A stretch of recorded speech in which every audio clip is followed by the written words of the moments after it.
எனக்கு டவுட்டு, பேய் இருக்கா இல்லையா? ஒரு கழுவிக்கு 9 மீன் குழம்பு சாப்பிட்றோன்னா ஒரு முடி சோறு எடுத்து இது காட்டேரின்றது பேய்க்கும் காட்டேரிக்கும் சம்மந்தம் கிடையாது. காட்டேரின்றது வேற. அதுக்கு உயிரோட்டம் கொடுத்து ஒரு சக்தியை கொடுத்து அதை வந்து அவங்க சொன்னால் காட்டேரி வந்து பொதுவாக எல்லாரும் வணங்கலாமா இல்லை? சுறா பாஸ்கருக்கு ஒரு 10 லட்ச ரூபா தரணும். ஓஹோ, அது ஏமாத்தினால தான் இது மாதிரி நடக்கிறா பொழுது உடனே சுறா பாஸ்கருக்கு அவங்களுக்கு அந்த படையல் போட்டாங்கன்னா அந்த குடும்பத்தில் இருக்கவங்க தான் அந்த படையல் சாப்பிடணும். அதான் இப்போ நைட்டில் நெருப்பு மாதிரி வருதுன்றாங்க, அதுதான் காட்டேரின்றாங்க. Welcome to studio light. நான் உங்க ஹாரூன். நான் உங்கள் பாஸ்கர். சொல்லு பாசே, என்ன நம்ம சேனல் பக்கம் வந்திருக்கேன்? What is the matter? பேய் இருக்கா இல்லையா சொல்லுங்கண்ணே, சொல்லுங்க. பேய் இருக்கா இல்லையா? காட்டேரி இருக்கா இல்லையா? குட்டி சாத்தா இருக்கா இல்லையா? சொல்லுங்கண்ணே. அண்ணே அண்ணே எங்கண்ணா போறீங்க? என்னையா ஜாலியா பேசலாம்னு கூப்பிட்டு பேய் இருக்கா இல்லையா அது சொல்லிட்டு போனேன். அதை பத்திலாம் நமக்கு தெரியாது. அதெல்லாம் இல்லை, சொல்லுனே. நைட்டு தூக்கம் வராதுடா. பரவாயில்லண்ணே, வந்து சொல்லிட்டு போனேன். உனக்கு வேணா ஒன்று பண்றேன். சொல்லுங்க. எனக்கு தெரிஞ்ச ஒருத்தர் இருக்காரு, அவரை இன்ட்ரடியூஸ் பண்ணி வைக்கிறேன். சீக்கிரம் எது வந்தாலும் பண்ணுனே. வாப்போம், வாங்க போவோம். வணக்கம் சாமி. வணக்கம் பாசே. நான் சொன்னல உன்னோட சந்தேகத்தெல்லாம் தீக்க ஒருத்தர் பார்க்க போறோன்னு. ஆமா, அது நம்ம அண்ணன் தான்.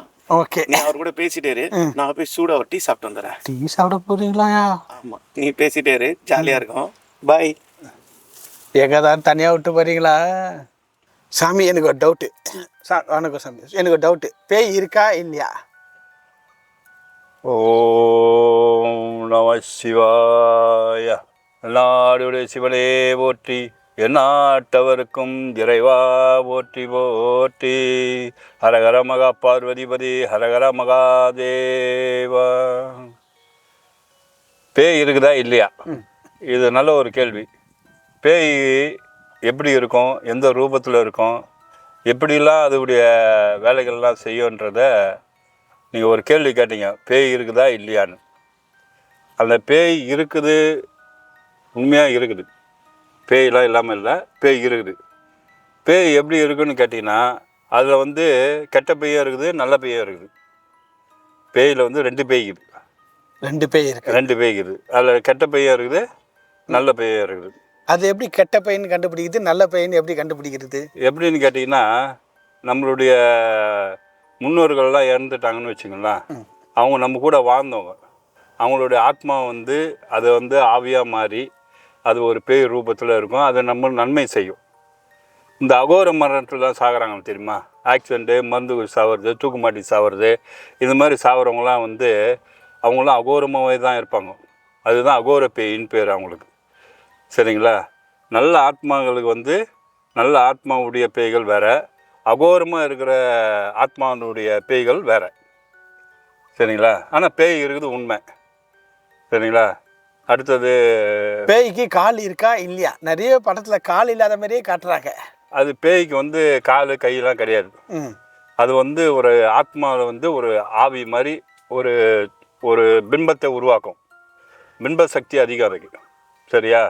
இப்போ நம்ம பக்கத்துலேயே நிற்கும், புரியுதுங்களா? நம்ம இப்போ பேசினே இருக்கோம், உங்கள் பக்கத்துலேயே நிற்குதுன்னு வச்சிங்களா, அதை வந்து நம்மளுடைய செயல்பாடு டக்குன்னு மனசை மாற்றக்கூடிய சக்தி அந்த பேய்க்கு உண்டு.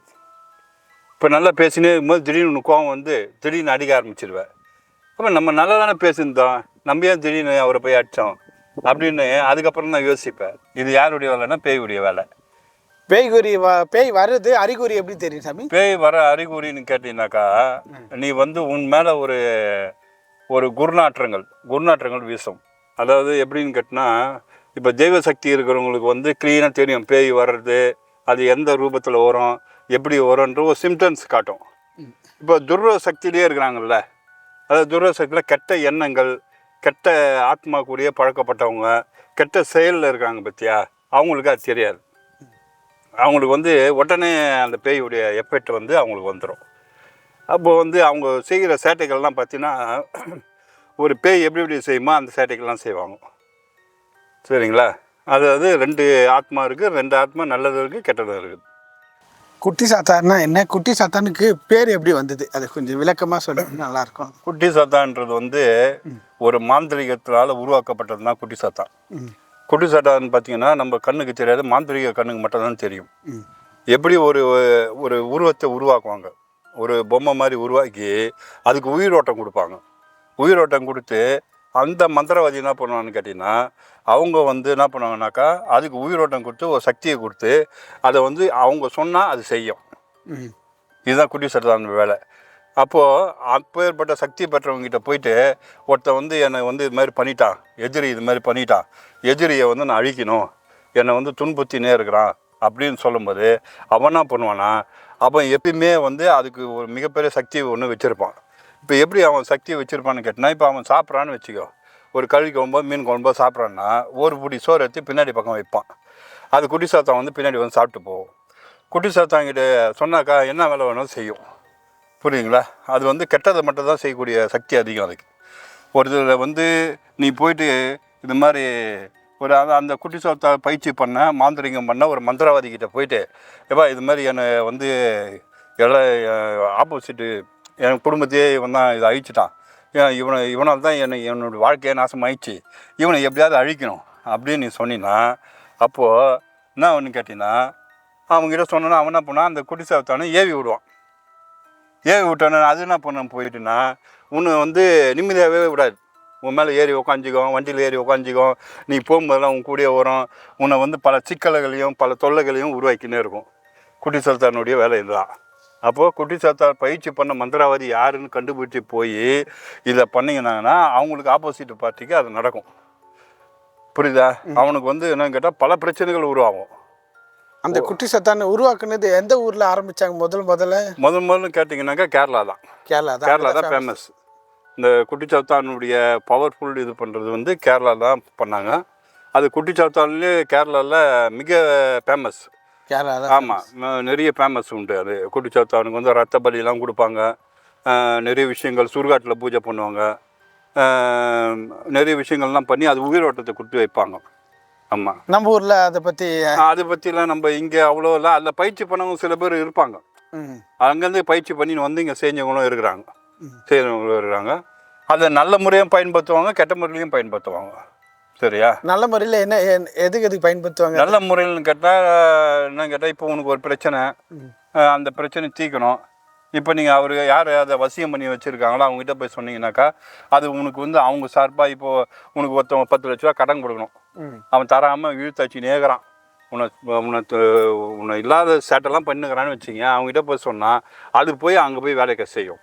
செஞ்சு அவன் மனசை மாற்றி அவனுக்கு இல்லாத துன்பத்தெல்லாம் கொடுத்து, ஏன்டா இந்த துன்பம் வருது, அப்போது நம்ம என்ன செஞ்சோம் அப்படின்னு யோசிக்க வைக்கும்னா, அப்பப்பா இதே மாதிரி வந்து சுறா பாஸ்கருக்கு ஒரு 10 லட்ச ரூபா தரணும், ஓஹோ அது ஏமாத்தினால தான் இது மாதிரி நடக்கிறா போகுது, உடனே சுறா பாஸ்கருக்கு காசு கொடுத்துடணும்னு சொல்லிட்டு உடனே எடுத்து வந்து கொடுத்துருவாங்க.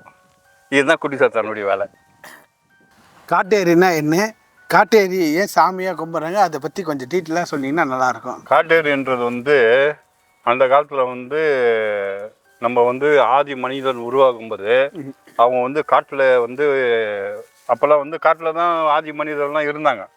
அப்படி இருக்கும்போது அந்த ரூபத்தில் என்ன பண்ணுறாங்கன்னா காட்டேரின்ற ஒரு தெய்வத்தை உருவாக்குறாங்க. அந்த தெய்வத்தை என்ன பண்ணுறாங்கன்னா காட்டேரின்னா காளி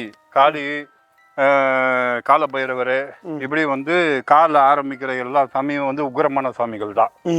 அதே மாதிரி காட்டேரியும் ஒரு உக்கிரமான சாமி.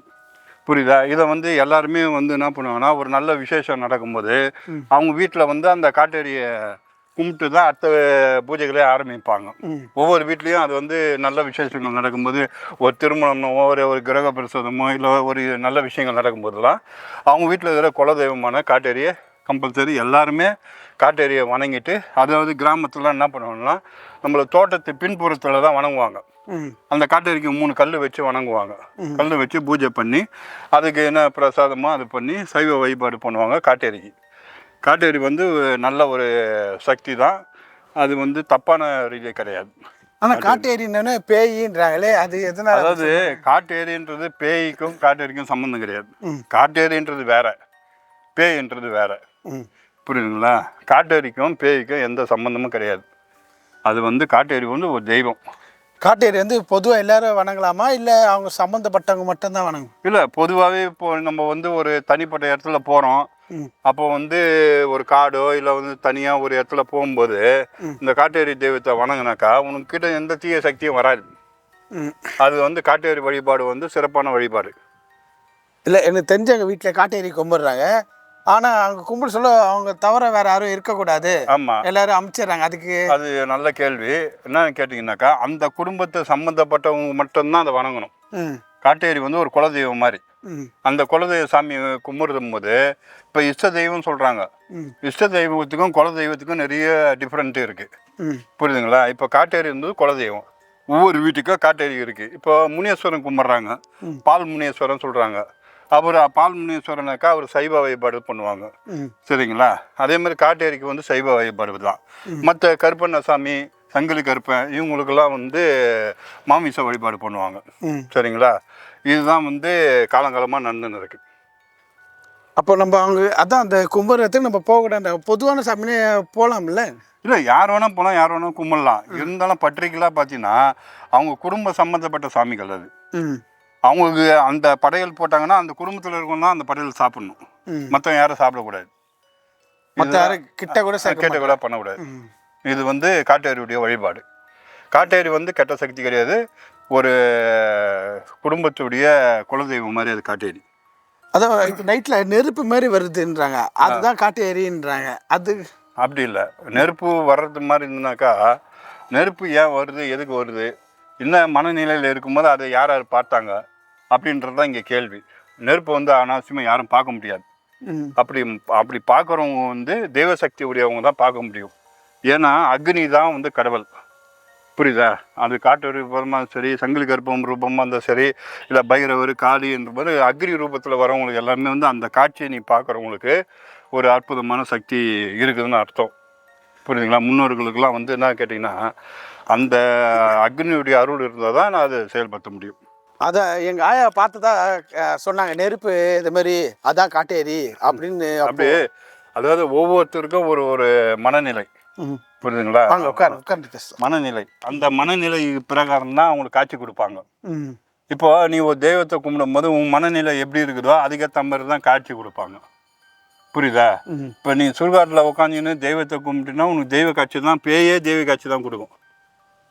பேயே ஆமாம், அதான் மனப்பிரமைன்னு சொல்லுவாங்க. இதுக்கு பேர் எது? மனப்பிரமை. மனப்பிரமை. புரியுதா? இந்த மனப்பிரமை என்ன பண்ணுன்னு கேட்டிங்கன்னா, இது வந்து நீ தெய்வத்தை கும்பிட போகிறேன்னா இன்றைக்கி சுடுகாட்டில் போய் உட்காந்து வந்து ஐயோ நம்ம பேய் வந்துடுமோ, இல்லை நம்மளை வந்து எதாவது வந்து பிடிச்சிக்குமோ, இல்லை குட்டி சத்தம் வந்துடுமோ நீ நினைப்ப. அது வந்து அப்படி நீ நினைக்கும் போது அது வந்துடும். புரியுதா? இப்போ நீ தெய்வத்தை நினச்சின்னா இது எதுவுமே உங்ககிட்ட வராது. இப்போ காட்டேரி கோயில் இருக்குதுங்களா இல்லைங்களா? அது கிடையாது, இங்கே கிடையாது, எங்கேயுமே கிடையாது. எங்கேயுமே கிடையாது. தமிழ்நாட்டில் இல்லை, இந்தியா எங்கேயுமே கிடையாது. எங்கேயுமே கிடையாது. ஏன்னு கேட்டிங்கன்னா இது வந்து ஒவ்வொருடைய குலதெய்வத்துடைய இதுனால அவங்க குடும்பத்தில் தான் இருக்கும், அது கோவிலில் இருக்காது. புரியுதுங்களா?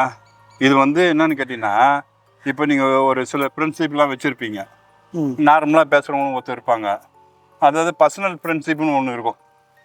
அது மாதிரி தான் இந்த தெய்வத்தை வந்து குலதெய்வம் வந்து வீட்டுக்கு ஒரு தெய்வம் இருக்கும். சில பேர் காட்டேரி கும்பிடுவாங்க, பால் முனீஸ்வரனை கும்பிட்றாங்க. இவங்களாம் பர்சனல் தெய்வங்கள். இவங்களுக்கெல்லாம் வந்து என்னன்னு கேட்டிங்கனாக்கா இவங்கெல்லாம் வந்து யாருன்னு கேட்டிங்கன்னா சித்தர்கள். இது நல்லா புரிஞ்சுக்கணும். காட்டேரி சித்தர்னு ஒருத்தர் இருக்கிறார், அது தெரியுமா தெரியாது உங்களுக்குலாம். அதே மாதிரி பால் முனீஸ்வரன் சித்தர்னு இருக்காரு, கற்பக சாமின்னு ஒரு சித்தர் இருக்காரு, சரி மதுரை வீரசாமி ஒரு சித்தர் இருக்காரு. இவங்களாம் சித்தர் ரூபத்துலேருந்து சிவ வழிபாடுலேருந்து வந்து இவங்களாம் வந்து குலதெய்வம் மாறுறாங்க. சரிங்களா? எங்கள் குலதெய்வம் பார்த்தீங்கன்னா பூங்காந்தம்மன். ஆமாம்.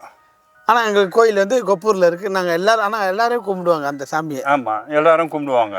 சரியா? இப்போ என்னன்னு கேட்டிங்கன்னா பர்சனலாக எங்களுக்குன்னு அந்த ஒரு சாமி. ஆமாம். இப்போ உங்களுக்கு டவுட் என்னன்னு கேட்டால் ஏன் இவங்க ஒரு சாமி கும்பிட்றாங்க, ஏன் எல்லாரும் ஒரே சாமியாக கும்பிட வேண்டியது தானே அப்படின்னு நீங்கள் ஒரு கேள்வி கேட்குறீங்க.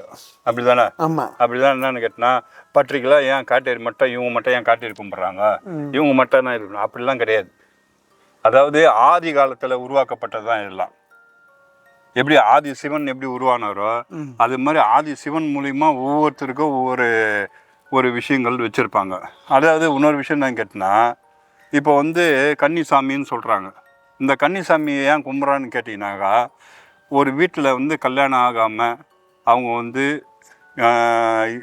இறந்துட்டாங்கனாக்கா அவங்கள கன்னிசாமியாக கும்பிடுவாங்க. அது தெரியுமா உங்களுக்கு? அது தெரியாது. அப்போது என்னன்னு கேட்டிங்கன்னா, ஒவ்வொருத்தருக்கும் ஒரு ஒரு குலதெய்வன்றது அது தனிப்பட்ட விஷயம். அது அவங்களுக்கு பர்சனல் விஷயங்கள், புரியுதுங்களா? அப்போது தெய்வத்தில் பார்த்திங்கன்னா பேய், பிசாசு, பில்லி, சூனியம், ஏவல் எல்லாமே உண்மை, எல்லாமே இருக்குது. இப்போ குட்டி சவத்தானை ஏவி விட்டானாக்கா, குட்டி சவத்தானை பற்றி நீங்கள் கேட்டீங்க, குட்டி சவத்தானை ஏவி விட்டால் அது வேலையை அது செய்யும், அதுதான் ஏவி விடுறது. புரியுதா? இது நல்லதும் செய்கிறவன் இருக்கான், கெட்டதும் செய்கிறவன் இருக்கலாம். என் டவுட்டை கிளியர் பண்ணிட்டு ரொம்ப நன்றி சாமி. கண்டிப்பாக இது மேற்கொண்டு எந்த சந்தேகம் இருந்தாலும் கேளுங்க, நான் உங்களுக்கு சொல்கிறேன். சரிங்களா? Okay sir. ஆமாம். என்ன பாஸே, நான் ஒரு டீ சாப்பிட்டு வர கேப்பில் அண்ணங்கிட்ட எல்லாம் கேட்டு தெரிஞ்சுக்கிட்டியா? கேட்டு தெரிஞ்சேன். அவர் சொல்ல அப்படியே பேய் போற மாதிரியே இருக்கு, குட்டி சாத்தான் தொங்குற மாதிரியே இருக்கு, அப்படியே ரியலா பார்த்த மாதிரியே இருக்கு. செம்மையா சொன்னாரு. ரொம்ப நன்றி சாமி, உங்க தகவல். இன்னைக்கு நான் நிம்மதியா போய் தூங்குவேன். சூப்பர். பேய் பயம் எல்லாம் போயிருச்சுல? பேய் பயம் செம்மையா இருந்தது. அவர் சொன்ன எக்ஸ்பீரியன்ஸ் செம்மையா இருந்தது. அங்க பாருங்க, தொகுது பாருங்க, குட்டி சாத்தான் தொகுது பண்ண. சூப்பரா இருக்கு பாருண்ணா. குட்டி சாத்தானே என் பக்கத்துலயே இருக்கே. எவ்வளவு அழகா மேக்கப்லாம் போட்டு தொகுது பாருங்க. நம்ம வியூவர்ஸ்க்குலாம் சொல்லிடலாம், இந்த வீடியோ பார்த்ததுக்கு ரொம்ப நன்றி. மறக்காம இந்த வீடியோ என்ன பண்ணுங்க, லைக் பண்ணுங்க, ஷேர் பண்ணுங்க, லைக் பண்ணுங்க, ஷேர் பண்ணுங்க, கமெண்ட் பண்ணுங்க, அப்புறம் மறக்காம சப்ஸ்கிரைப் பண்ணுங்க. அடுத்த வீடியோல பார்க்குறேன். நன்றி சாமி. நன்றி, வணக்கம். பாய். நான் உங்களோட ஹாரோன். நான் உங்க பாஸ்கர். இது ஸ்டுடியோ லைட்.